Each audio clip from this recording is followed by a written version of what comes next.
Alright, homies, we're back at it again. Welcome back to Boots and Barrio. I should probably piece all these videos together and just make one solid video on all the cleaning that I'm doing. But this is one of my favorite boots, David's Western Wear. They always hook me up. If you want this exact boot, that's the model number, or not the model number, but the codes to get the stitching, the heel, the skin, this scallop on the top, all that. But this is a smooth ostrich, and I believe almond color. I love this because it's like a red, but it's also like a rust. It's like a brown. It like hits all these things without being like a fire hydrant red, right? So I'm actually taking these to DC, and I will be doing a video on how to dress up when you have to go do meetings, go on the hill. I hope to get some good video for y'all on how to dress boots up, how to dress them down real easy. You can always rock t-shirts and all that, but as always, I like to start off with a horsehair brush.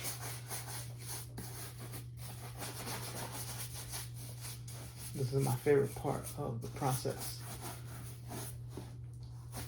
One thing with smooth ostrich is you can always tell when it's real ostrich because it has all those little details. That's just the skin. That's the skin of ostrich. So with that, I like to do little spritz of water.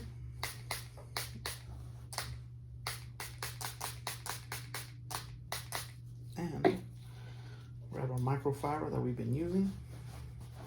I should have actually probably cleaned these first, since the other ones were way dirtier than these, just to kind of reduce the amount of dirt that gets on these, or if any. But we want to take care of these boots because these are going to go with us to all our meetings. So I've already scheduled meetings with my representatives in Arizona. So I meet with them to talk about food access mainly. That's what I do for work. I do a lot of policy work to guarantee that families have access to food. Working families have access to food. And I do that because growing up, my family, we suffered a little bit from food insecurity as well. And it's tough, you know, growing up as a kid, being hungry, which is one of the reasons I decided to name this this channel Boots and Barrio, because I also want to talk about the barrio life, the hood life, you know. And one thing that I learned in close to my 20 years of doing this type of work when it comes to food access and opportunities for young people is kids don't make bad choices.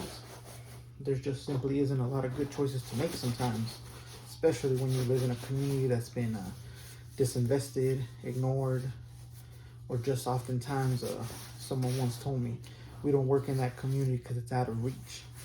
And that really offended me because I was one of those kids who was out of reach. So out of reach for their programs because I wasn't part of the center nucleus of my city. So what does that do? Well, I was a candidate to join my local neighborhood gang because I lived in the neighborhood, hung out with all the friends, and I call them ops now, but the opposition or the neighboring community saw me as an enemy because of where I lived. So I kind of got pushed into it, right? But growing up, I wanted to be an archaeologist, and then through that, I was able to find love in gardening.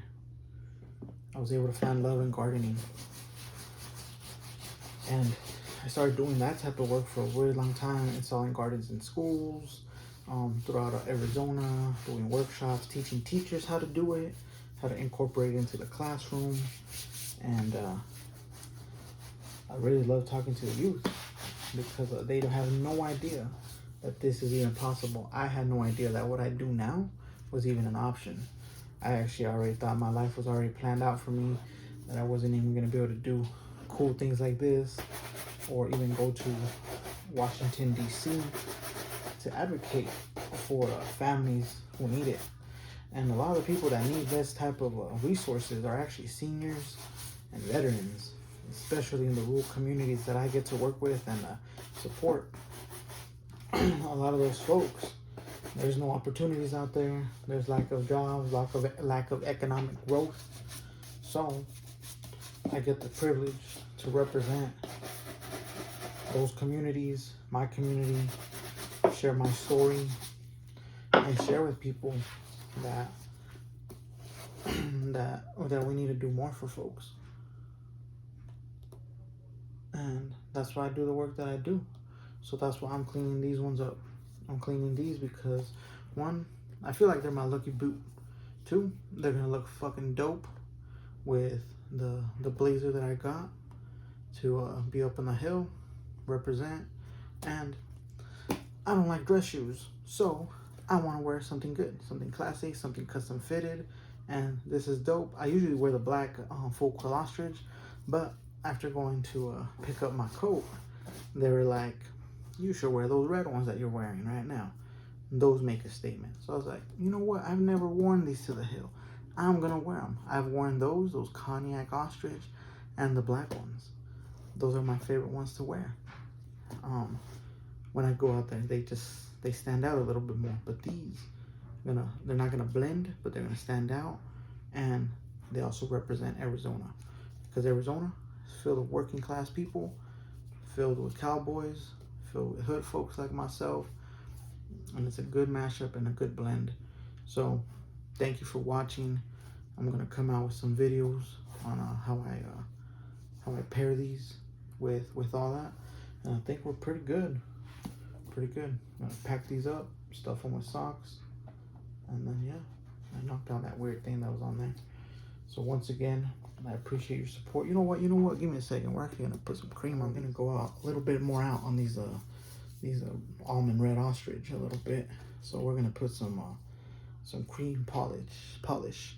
So this is natural, because we're gonna want to make a statement. You can let's fix this part right here. This finger.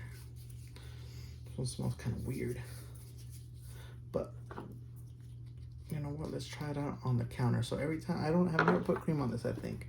So rule of thumb, you want to put a little bit in the back to make sure to see how it looks. So we're gonna let that sit for a little bit. Not sure if I really like it, but we're gonna see how that works. Try on this one too.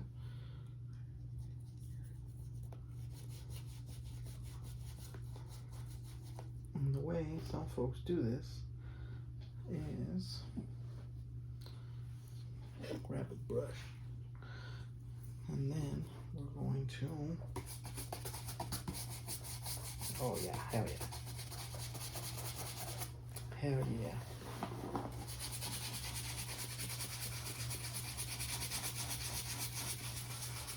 Yep. I don't know. I feel like it kind of dulled it out. Yeah, I'm not going to do it to the rest of the boot. I don't want to dull it out.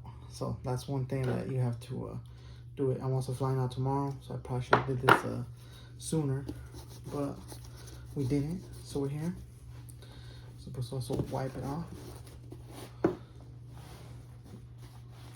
I usually put this cream on bull hides. I don't know, I just like it on bull hides. Maybe I'll get a shoe shine when I'm out there.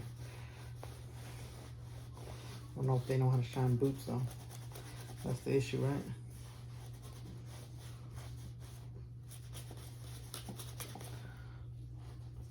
How does that look?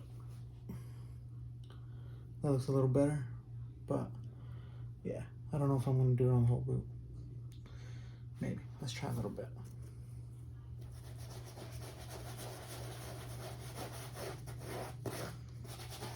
All right, let's see. Let's do it.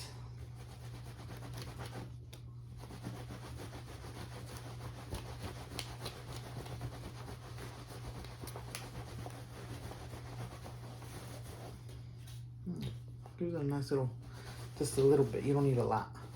And I also don't want to put a lot.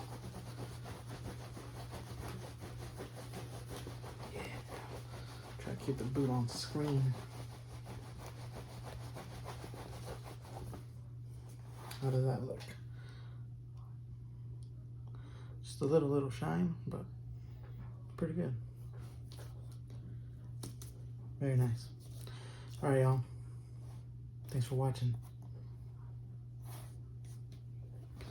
Make sure to comment, like, and subscribe. And I'll come back with some footage of me on the hill, advocating for everyday needs that people need. A lot of working class people depend on it. So we'll be back.